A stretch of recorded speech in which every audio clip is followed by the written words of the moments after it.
Hi అండి, welcome to my channel. ఎలా ఉన్నారు? అందరు బాగున్నారా? నేను కూడా బాగున్నానండి. మొత్తానికైతే లంచ్ టైం అయితే అయ్యింది. పిల్లలకైతే నేను అన్నం వడ్డిస్తున్నాను. ఇంట్లో పని అంతా అయిపోయేసరికి అయితే ఈ టైం అయింది మొత్తానికి. నేనైతే ఇవాళ లంచ్లోకి ఎగ్ కర్రీ వండినాను. ఇట్లా నేను అప్పుడప్పుడు ఇట్లా ఎగ్ కర్రీ చేస్తున్నాను అనమాట. సో పిల్లలైతే ఇష్టంగానే తింటారు ఎగ్ అంటే. ఇంకా ఇందులోకి నేను కొద్దిగా టమాటా చారు చేసినాను అనమాట. చాలా వేడి ఉంది కదా, బాబు అయితే ఆకలిస్తుంది అంటుండు, అందుకే వానికి వడ్డిస్తున్నాను. సో ఇక పిల్లలకు పెట్టిన తర్వాత నేను కూడా తినాలి. అదేంటో అండి, ఇంటికాడ ఉంటే పనే తీరతలేదు. రెగ్యులర్గా ఇంట్లో ఉండేవాళ్ళు అసలు ఎన్నిసార్లు తోమాలి, కడిగినయే కడగాలి. అసలు దీనికన్నా జాబ్ చేసుకోవడమే బెటర్ అనిపిస్తుంది. హ్యాపీగా 8 hours ఆఫీస్కి వెళ్ళి ఇంటికి వచ్చి రెగ్యులర్గా ఉండే వరకు అయితే మనకు తప్పదనుకోండి, కానీ హౌస్ వైఫ్లు చాలా గ్రేట్ అని అనిపిస్తుంది. ఇంట్లో అసలు పాపం వాళ్ళకు రొటీన్ వర్క్ రెగ్యులర్గా ఉంటుంది కదా.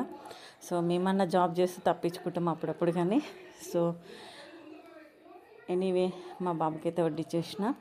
వాడి టేస్ట్ అయితే బాగుందని అంటుండు. సో థ్యాంక్స్ ఫర్ వాచింగ్ అండి. కొత్తగా చూస్తున్నట్లయితే మా ఛానల్ సబ్స్క్రైబ్ చేసుకోండి. బాయ్.